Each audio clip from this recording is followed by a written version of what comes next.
We're pretty lucky here. We have another guy coming up to do a keynote here. I don't know if you guys have seen him talk before or not, but he's spoken some pretty big speaking engagements over the years. His name's Trevor Owens. He's CEO and founder of Javelin.com.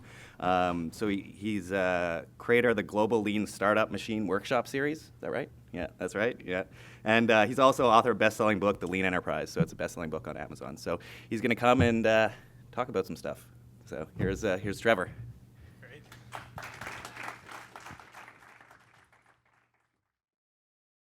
In 15 years, 75% of the S&P 500 will be replaced by new companies.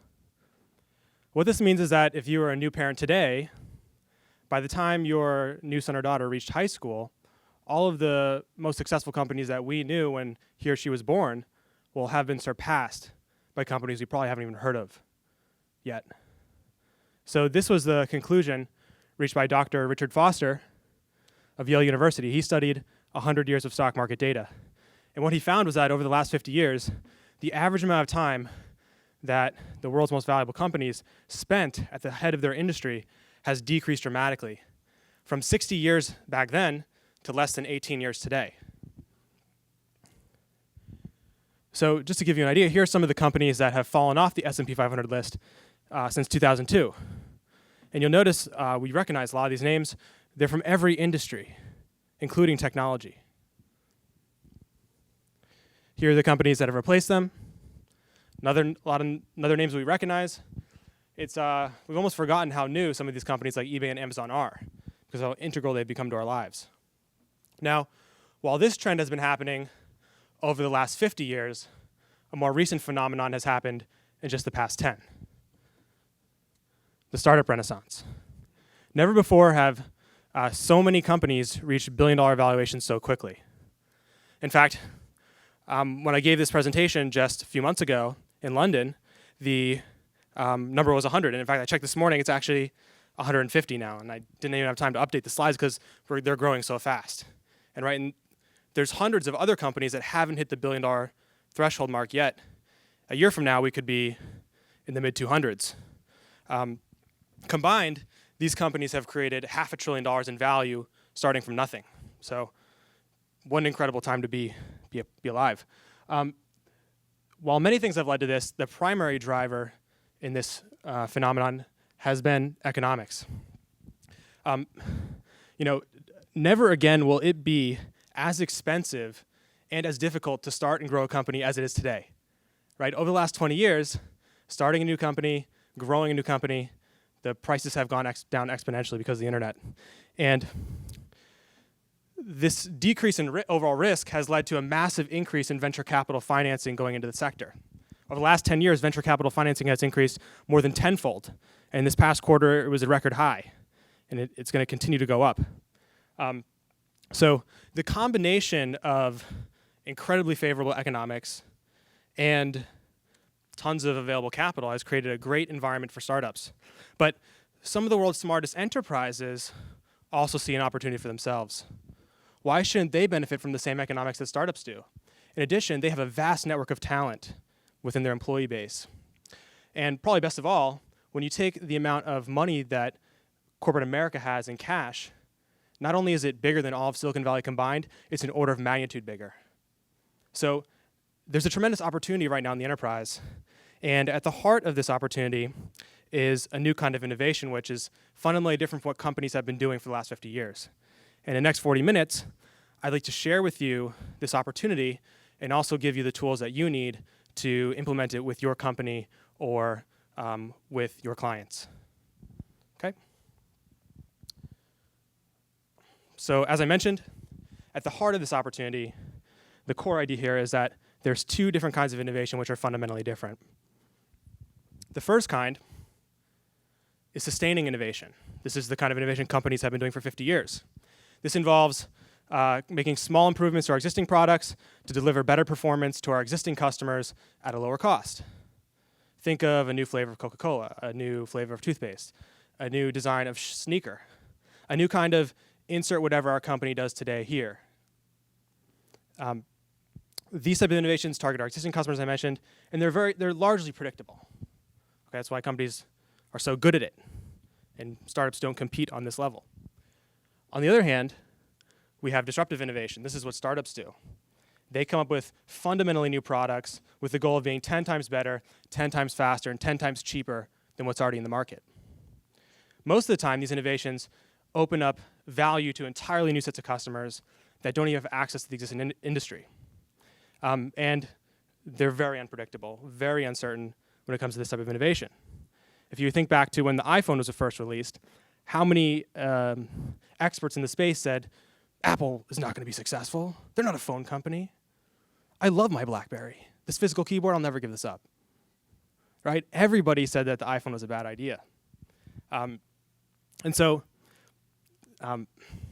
both of these types of innovation are important capacities for enterprises to have. They need to be able to improve their existing products incrementally, but they also need to be able to come up with fundamentally better products that are 10 times better so that when 15 years comes around and 75% of the companies are going to be gone, they can actually stay at that leading edge of their industry.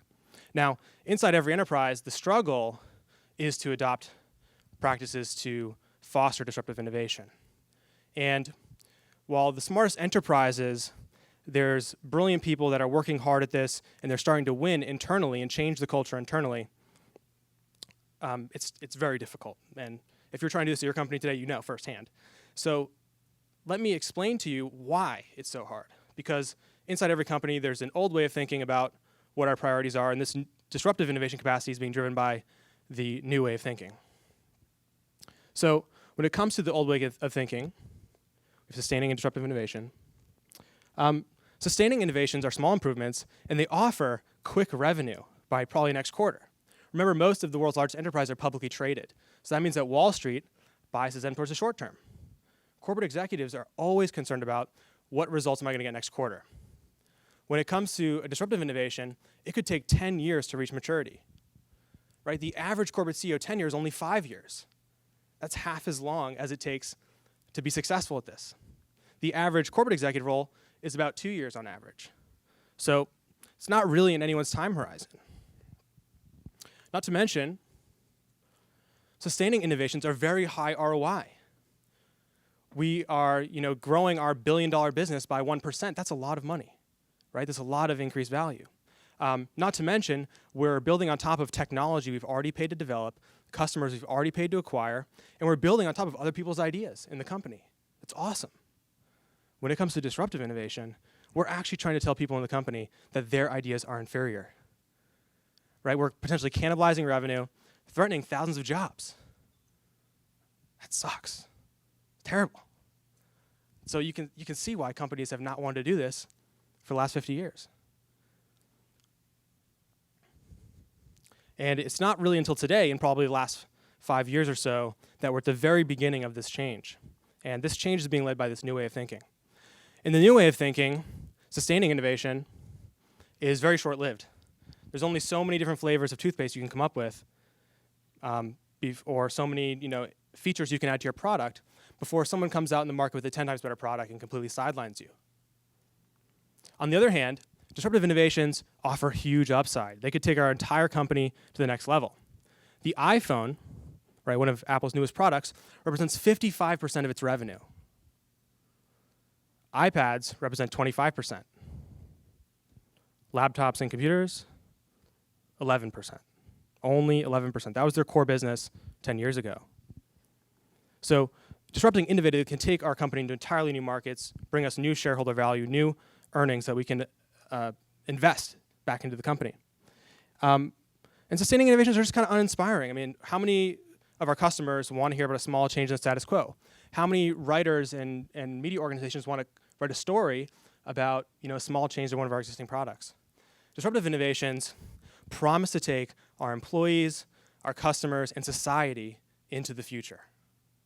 Right? We're solving incredibly large problems, and it attracts new resources, new partners to our company. It makes us be seen as an innovator in the market and in the world. And so this is the promise of disruptive innovation. This is the way the thinking is changing. And so now that I've shown you the two forms here and defined what disruptive innovation is in this context, let's go into what it actually looks like.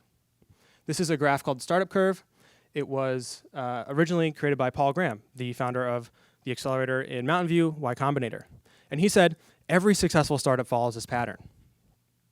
Before you start, we have happiness on the y-axis and time on the x-axis. Before you start, your happiness is just average, right? How you are every day before you start a startup. The first day, when you decide, I'm going to go for it, tell your boss, I quit. What happens? Happens to your happiness? You get so excited. This is the best day of my life. I'm going to accomplish my dream. Right, that's what you feel like on day one. And then day two rolls around. How do we feel? Ouch. Reality sets in, and you enter what we call the trough of sorrow. This is where life is not so good as an entrepreneur. This is where the war is happening. It requires a lot of experimentation in this phase. 95% of startups fail here. Right? Very few make it to the point where something starts working and they find product market fit. Right? They find a product that the market needs. Money starts coming in. And they've proven the product so they can invest in scaling the business. And you literally look like an overnight success. This is where TechCrunch finally writes about you. And everyone's like, wow, Trevor, or my friend Mike, how did you do it? You're an overnight success. Congratulations. Right? But Paul Graham says every successful startup goes through this pattern, goes through the trough of sorrow. And most startups fail not because they couldn't build the technology, but because they don't find product market fit. They don't find a product that people want and need. And so this illustrates how different it is to run a startup than how it is in a big company, right? Startups are searching for a product people want. You are working very hard every day, but it looks like you're going in circles until you finally find product market fit. Whereas in a large company, we've had product market fit for a long time, right? The founder of the company or whoever came up with the product line already figured out what the market wants. It's our job to execute on that. So we know where we're gonna be next quarter. When it comes to disruptive innovation, we just can't know when we're gonna get there, when we're gonna find it. And so we need a different form of management when it comes to startups. We need a different form of management to navigate this uncertainty, to navigate these difficult waters. And this is the vision for all these lean techniques that have just come to prominence. And when it comes to lean, there's three principles. There's three main ideas that are just very different from how we do it in such a large corporation. And those three ideas are MVPs, pivots, and early adopters. And there's an S on the end of all of these because in every situation there's multiple of them. Now, these principles have not been taught in business schools until 2010. Right? It was just in 2010 that Harvard and Stanford started teaching a course on this, and most of the world's large enterprises are starting to follow suit now, re-educate their executives. Because if your executives went to business school before 2010, they didn't have this course. Right? So these methodologies are so foreign and so different, we need to re-educate all of our business leaders on what they mean and how to do them, because they were not taught in business schools. And so the first of these is the minimum viable product. In most corporations, we want to build a maximum viable product, right? We want to invest all we can in making this product great before we get the approval from legal and HR and whatever and get out on the market. But in a startup, if we're going to fail because there's no customers, well, then we want to expend the minimum amount of effort in order to learn if this is what our customers want. So the minimum viable product doesn't have to be a product.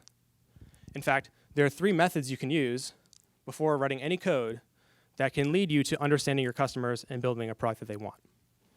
Customer interviews, pre-selling a product, and what we call concierge, which is delivering the product as a service before you turn it into code form. And so the goal is to quickly get out there, quickly learn what customers want. And if we figure out that, hey, customers don't want our brilliant idea, we do what's called a pivot. We change our strategy based on what we've learned.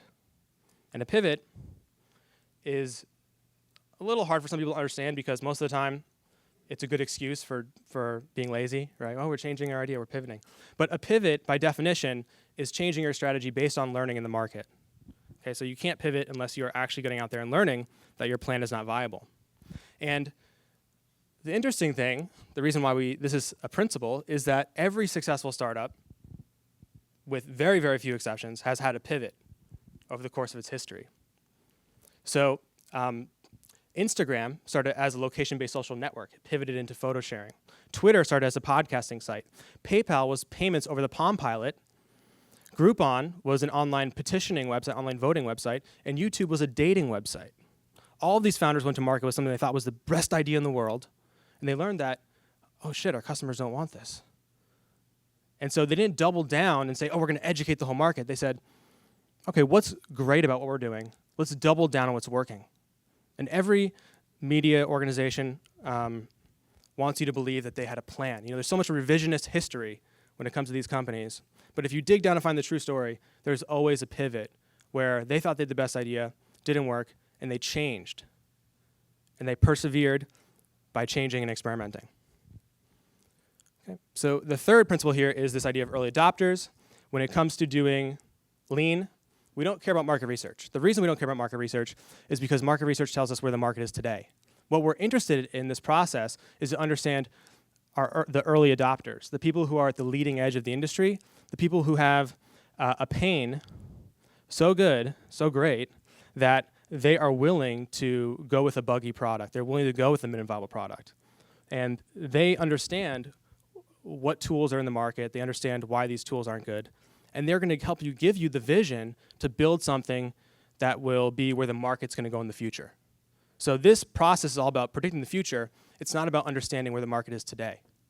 And that's why we focus on early adopters and not on market research. And so there's one trick that we have seen over and over again all around the world in the hundreds of workshops that we run in order to identify early adopters. And the way that you know is that when you're talking to an early adopter about your idea on the back of a napkin, they look exactly like this.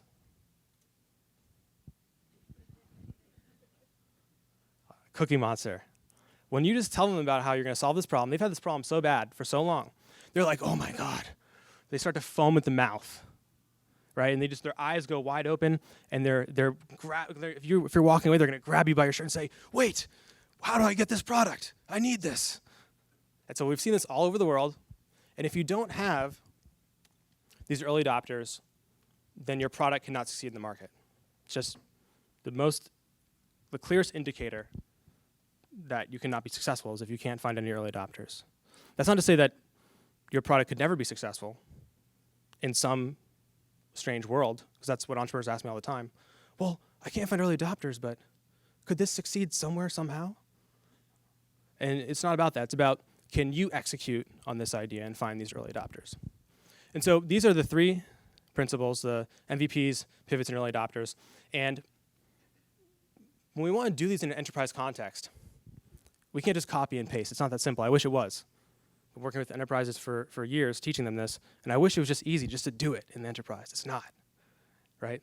And so we need to fundamentally change the structure inside an enterprise to make it facilitate these processes. And the way that we do that is what's called an innovation colony. Now, in our research for the book, we talked to hundreds of innovation labs, managers of innovation labs, entrepreneurs, et cetera. And I have found them not to be very successful, innovation labs, and I kind of hate the word lab, just because in my mind a lab sounds like, your basement where you experiment with cool stuff, but it just stays in the basement. It never comes up to the ground floor here, and we never escape the innovation lab. And what we found about innovation labs is, people, entrepreneurs will call me up and say, hey, how's it going? Tell me about what you're doing.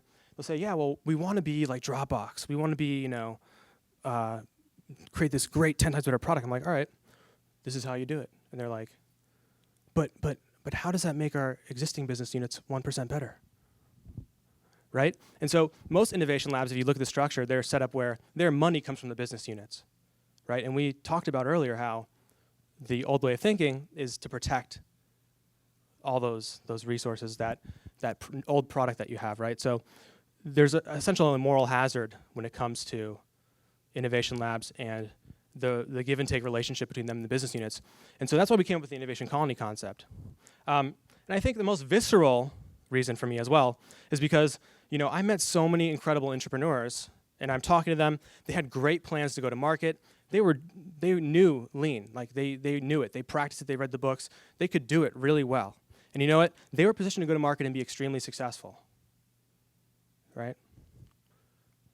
But guess what happened to these brilliant teams? The corporate antibodies came around, and they said, "What is this? What is this team doing? Wait, this is competing with our unit. I don't like this. This is threatening. We've got to get rid of this." And these teams, which put, a year or more of their lives into this great research, this great plan, they're ready to go to market, validated already, they just got shut down quietly, right? So this is the tragedy. This is why we need a new structure called an innovation colony in order to make these processes work in the enterprise. And there's 3 jobs of the innovation colony. The first is to create innovation flow. The second is to spin out promising ideas, protect them from the corporate antibodies. And the third is to spin them back in when they found product market fit and the business is ready to scale with our resources, when that huge time of uncertainty is over.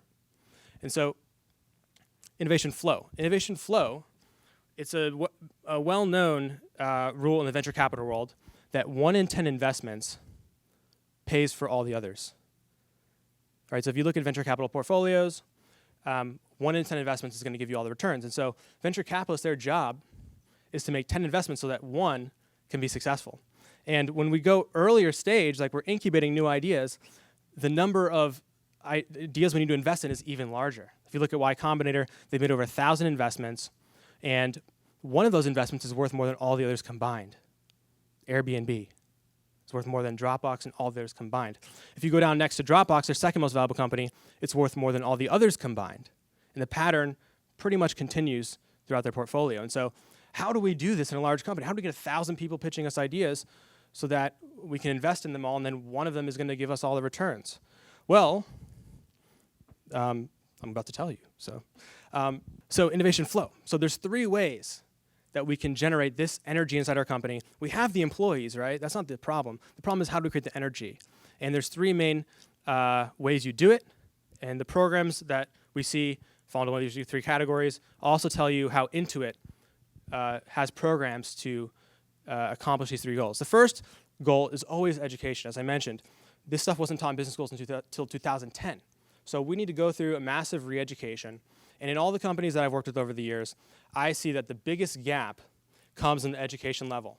Because what a company wants to do is train one team and then hope that that's going to turn to something where everyone else is going to get the picture. And that's not what happens. This stuff is so foreign that when you talk about in a large company, you just see like a lot of head nodding. And people are like, oh, yeah, it's a great idea. Let's do that. And then they go back to what they were doing before and they just forget about it because they got other priorities. And because these are so different, it's really an understanding and somewhat emotional understanding what it means to fail. Because we're not used to failure in a large company, whereas in a startup, you're failing every day. Right? And so we need to teach people what it feels like emotionally to have your idea invalidated and to have to pivot. I can tell you that when we're doing our workshops with entrepreneurs and they're invalidated and they have to pivot, they just get so depressed. They're just like, oh man, I'm not going to be like Mark Zuckerberg now. My idea is bad. And when we do inside corporations, we get the same, almost the same emotions, very different. They get angry. They're like, oh, my boss's idea is bad, and we're not going to get a promotion.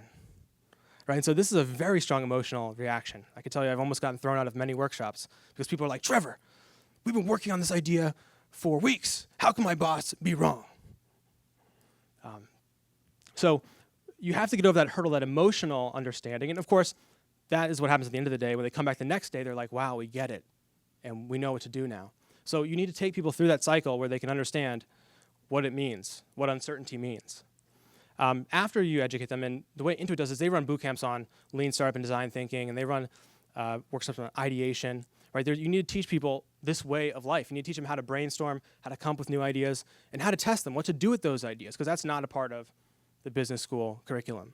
And so Intuit runs quarterly, sometimes monthly boot camps on lean startup, on design thinking. They've been doing it for many years, and almost everybody in the company has gone through one of these boot camps, these educational trainings. And so, and in fact, they have I forget the exact number, but they've created something like $20 million in new revenue in the last like few years just from doing these trainings. And I'll find that number for you guys and tell you exactly what it was. But the second step after we've educated people, which is the hardest step, okay, that's when we got to give people opportunity to exercise their education. Because in our day-to-day, remember, we're executing. We're not innovating. We have to execute, okay? Might be innovating sustainingly, but we're not innovating disruptively, okay? That's not part of our job title if you're a corporate employee. But so you need to give people the opportunity to exercise education. And the way Intuit does it is that they have quarterly innovation challenges. Okay, they get everybody forms teams, they pitch ideas, and they work on that idea for a week in the company. And then at the end of the week, they pitch to executives. And it's a huge, awesome experience and learning experience for everybody. They also allow people who validate ideas in their free time to get vacation to work on those ideas. And they also have unstructured time, which is 10% time. You may know unstructured time, the same thing as Google's 20% time. The benefit of unstructured time, from my perspective, is that it allows innovators in your company to spend their time on things that everybody else doesn't think is relevant. Because corporations, there's many naysayers, or these corporate antibodies, and it's understood that in the unstructured time, you can work on whatever you want, right? So if you work at a big bank and everybody thinks Bitcoin is not going to be successful, well then you can work on it in your unstructured time because nobody can tell you what to work on. That's the great thing about unstructured time. So Intuit gives all their employees 10% time, or half a day a week, to work on ideas that they have. And finally, rewards. So as I mentioned, Intuit has Innovation Vacation. They also have something called the Founders Award, where if you come up with an idea that leads to a significant new business line, you will get a 7-figure package. Okay, and one of the guys who got this package is Hugh Malazzi, who we interviewed for the book, and he created a new payments business for Intuit. Now he has a 7-figure package. And the whole idea is that you don't have to leave your company to have an exit strategy. You can build your business inside the company, with the company, take advantage of those resources, and then you can get the outcome that you deserve, you know, what you would have gotten if you had left the company. Okay. So that's the real part of creating innovation flow, is these programs that fit into one of these 3 categories. But we need money in order to do this as well. And there's a concept called horizon planning. Almost every company that I talk to uses this already, but most innovators don't know about it. And what horizon planning is a best practice around corporate budget allocation, so that we make sure that we allocate enough money towards long-term projects, because the bias inside a large corporation is always towards the short-term, meeting our quarterly results. So we use horizon planning to make sure there's enough money towards the long-term. This is how Intuit does it. They allocate 60% of their annual budget towards projects which are in the core business on a 1 to 3 year time horizon. We expect to get the money back in 1 to 3 years. These are our core businesses. They allocate 30% of their budget towards the rising stars, emerging businesses that are not the size of their leading businesses but are fast growth. They expect to get the money back in 4 to 6 years. And finally, 10% towards disruptive technology, 10% towards these wild, crazy ideas, which could be big in the future, could be, you know, the way the industry goes in 10 years. And so that's a lot of money. That's 10%. That's a lot of budget that is being allocated in every company towards what should be long-term projects. And so if you're an innovator in your company, you've got to march to your boss's office and figure out where that money's going. Make sure it's being spent towards appropriate programs for this, okay? All right, next we have spinning out. So we just talked about innovation flow, how we generate, how we get the money for it. Let's talk about spinning out businesses. Well, the idea behind spinning out businesses is to help these teams not only think differently from the current corporate strategy, think about the long term, but to move quickly, because startups die because they're not fast enough. And so in a corporate environment, there's a lot of approvals, a lot of bureaucracy. We want to spin them out so that they can avoid that and they can pivot without being questioned for a meeting next month. You know, they can move quickly and iterate and pivot. But we also want to maintain ownership. So we want to have preferred shares in the business, and if it's successful, potentially own a board seat, because this is exactly what venture capitalists do. We're almost like the venture capitalist for these businesses. And after they find product market fit, right, most of these businesses are going to fail, right? So another benefit is that we're actually decreasing the risk that we're taking as an enterprise. But when the ones do succeed, we want to spin them back in. Okay, and the process is very much like your corporate development does for acquiring a company. Right? We want to buy the remaining shares that are outstanding so that we can actually put it under our corporate umbrella. And we want to buy them after they have product market fit, not before, because before they have product market fit, we don't know what they're going to be. They could pivot and change dramatically. After they have product market fit, they're ready to scale. Our networks, our customers, our sales teams, our money can be hugely beneficial in growing that business quickly. And so the process is just like corp dev. And so this is how these 3 steps map to the entrepreneurial process. Well, when employees in our companies have a brilliant idea and they're super excited before they get to the next part, what do we want to do? Which part of this process is what we're focusing on at this stage in our company? Anybody just want to shout it out? Which of the 3? Close. What does education fall under? Innovation flow. We want to create enough energy and enough ideas so that we have ones to pick from that we can invest in, that we have a large sample size. After we have a large sample size, we've invested in some of these ideas, what do you want to do? What do you want to do? Right before they're about to get to this part, what do we want to do to them? Spin them out. Right? They can figure that out themselves. They need to be able to move quickly and iterate and pivot. And so, you see how I just kind of tricked you into seeing the benefit here for us as an enterprise of this part? Right, this is the hard part. And you know what? The bureaucracy inside our company is not going to help them. So let's spin them out. Let's give them more autonomy to make quick decisions. And most of them are going to fail. That's fine. Maybe we'll hire some of those people back as leaders into the company because they have a really practical experience now in leadership, in managing their emotions and maturity. What do we want to do for the few that reach this part?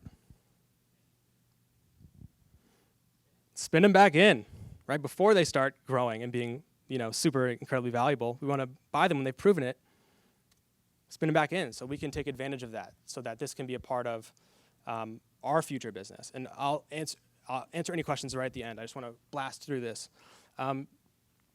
Great. So this is the innovation colony. This is what innovation colonies do. They create innovation flow, create lots of ideas, spin out the promising ideas. They spin them back in right when they're getting good. Okay? So let's go into some of the examples. So can anybody tell me who created this product? Who created the technology? Yeah, everybody here in Silicon Valley should know this. Xerox PARC created the technology behind the graphic user interface and the mouse. And what happened was Steve Jobs came by I believe it was the end of the 70s, and he said, "Hey, Xerox, wow, this is really cool technology. You guys aren't doing anything with this? Do you mind if I borrow it?" And they said, "Sure, Steve, go ahead. We're not doing anything with it. We don't see how this relates to the copier business. We're in the copier business." And, we know where Xerox is today. We know where Apple is today. And, this is the pattern I've seen with innovation labs, right? The great, brilliant technology, the crazy ideas that could be viable never escape unless Steve Jobs stops by and asks you to borrow it. So while everybody knows, most people should know the story, there's 2 stories that maybe you haven't heard of, or maybe you have. Anybody here use Ethernet? Everybody, right? This was also technology developed in Xerox PARC, and Bob Metcalf, the researcher at Xerox, tried for 5 years to convince executives to do something with this technology. 5 years. He could have been halfway there to product market fit by then. But they wouldn't do anything with it. They said, "We don't see how this is relevant to our existing business. It's not in our current corporate strategy." And so he ended up leaving and started a company called 3Com and took that company public. And now we all have Ethernet. Do you know that in 1973, he was downloading from the internet at 5 megabits per second in 1973? We could all be watching Netflix in the 70s if Xerox just did something with this technology. Another example is Adobe. The founders of Adobe were researchers at Xerox. They had the idea for this graphical technology at Xerox. They tried for 6 years in the 70s to convince Xerox to do something with it, and they didn't do anything with it. And so 10 years later, 2 McKinsey consultants wrote a book called Fumbling the Future, and it was about this colossal failure to capitalize on the opportunity that the opportunities that Xerox had. And when 2 McKinsey consultants wrote a book about it, finally everybody got really upset. And they decided, we're going to do something about this. I'm not going to say what they thought about the McKinsey consultants. And so they started an internal venture fund called Xerox Technology Ventures. And the way Xerox Technology Ventures worked is that they were given $30 million in funding. This is at the end of the 80s. And so it was really expensive to have a server, it was really expensive to innovate, to start things new. and they had $30 million. Okay, that's not a lot of money to do stuff. But they were allowed to write a $2 million check to new companies, to researchers, and without any approval. So they had like a clear pass to write up to $2 million. And the companies were structured in such a way where Xerox owned 80% of these businesses. It's a lot. And the researchers got 20% of these businesses. Okay? And the researchers were psyched, even though they only got 20%. And so XTV spun them out, created new entities with this allocation, and 7 years later, all the researchers, which couldn't get their ideas support internally, which they spun out, the portfolio they created from those people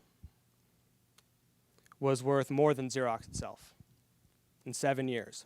Those ideas which were just languishing, which they said, hey, we like this researcher, he's smart, we don't know how it fits into Xerox, but let's fund it. It could be a great business. And so these businesses were worth more than Xerox in 7 years. 5 years later, total of 12 years, that portfolio was worth 10 times more than Xerox in market cap. Pretty incredible, right? Pretty incredible. And at the same time that this all happened, Xerox invested more money, $5 million more, $35 million, into internal innovation teams. Teams that were supposed to be disruptive, but they didn't get spun out, and they had to work within the confines of the current corporate. Right? They spent more money, $5 million more. Guess what the results were for those teams? They all failed. They all failed. None of them made any revenue. And so this is such a tragedy. Like every time I tell the story, my heart sinks, because I guarantee you that the people who were given the approval to do it internally versus externally were just as smart as the people who got spun out, right? But they grew up in the wrong context, right? So don't let the brilliant minds in your company have the only mistake be that they grew up in the wrong environment. Okay, I got two more examples for you. Real quick. So anybody use Twitter here? You guys tweeting about the conference? I hope so. So Bizstone founded Twitter. Of course, he was an employee at Google when he had the idea with Evan Williams. And they didn't have the idea for Twitter. They had an idea for a podcasting site called Odeo. But Bizstone, right, terrible idea, Bizstone gave up $2 million in stock options in Google to leave and start this really uncertain business. And a lot of people said to me, well, I don't want to spin ventures out, that's too much, but can't we just create an innovative culture and be successful? I would say that Google has a really innovative culture. I would say that, you go to Google, you're like, wow, a lot of companies would love to have that same kind of culture that Google has. But Google has let go some of the most successful entrepreneurs in the last decade. Twitter, Instagram, Pinterest, Foursquare, Asana, and Cloudera were all Google employees who thought, it's going to be much easier and it's going to be much better for me to leave and start my venture. And if you do the research on most entrepreneurs, most of them come from corporate America. The average entrepreneur has 13 years of work experience. Okay, the average tech entrepreneur has 13 years of work experience. So these are people that we have paid as employees. We've trained them. We've given them great education on our industry. And it's not viable for them to stay in and start their venture with us. And most people might think, well, those are different types of people. Those are risk takers. But if you look at the research, every study that has tried to connect entrepreneurialism with an appetite for risk has been shown inconclusive. Okay, if you really just love risk, you can drive fast cars and you can spend all your time in Vegas, right? You don't have to start a business to satisfy your desire for risk. There was a study done that showed, however, that the main difference between people who start a business and people who remain employee is the value that they place on specific rewards. The value that they place on specific rewards. So Dr. Tim Butler of Harvard studied 25,000 different individuals, employees and entrepreneurs who left their corporation. And he found that this was the case, that they value different rewards. And so let me show you what those rewards were. So the average employee, they ranked 13 different types of rewards. The average employee, the top 2 rewards that they wanted to get in exchange for their daily work was security and recognition. That was the reward that they wanted if they were going to give 100%. Whereas, on the other hand, for those who left the company, they wanted power and control. They wanted to gain in their status in life. They wanted to also have control over their day-to-day lives. Okay, that was what was really important for them. And not to mention, they rated the other things dead last. They rated the security and recognition dead last of the 13 possible rewards they wanted for their work.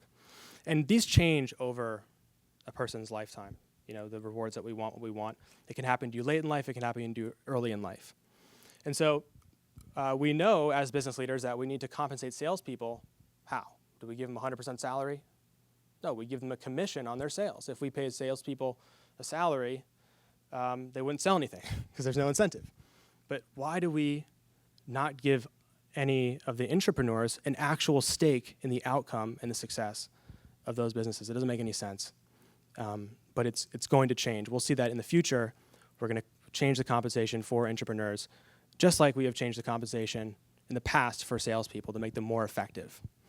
And in my view, an interesting solution to Google's whole, letting go of these incredible entrepreneurs has been Google Ventures. Okay, one of the incentives for creating Google Ventures was to invest in all these great employees that left the company.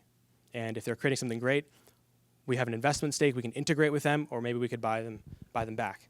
And even more recently, Google has done something very bold, one of the most bold things I've seen any corporate do.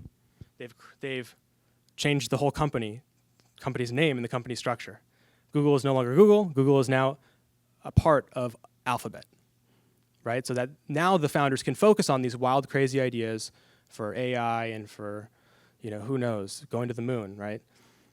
And the incentives and the pressures to be an advertising business aren't going to hamper those completely unrelated but important businesses they want to create. Okay, and one last one.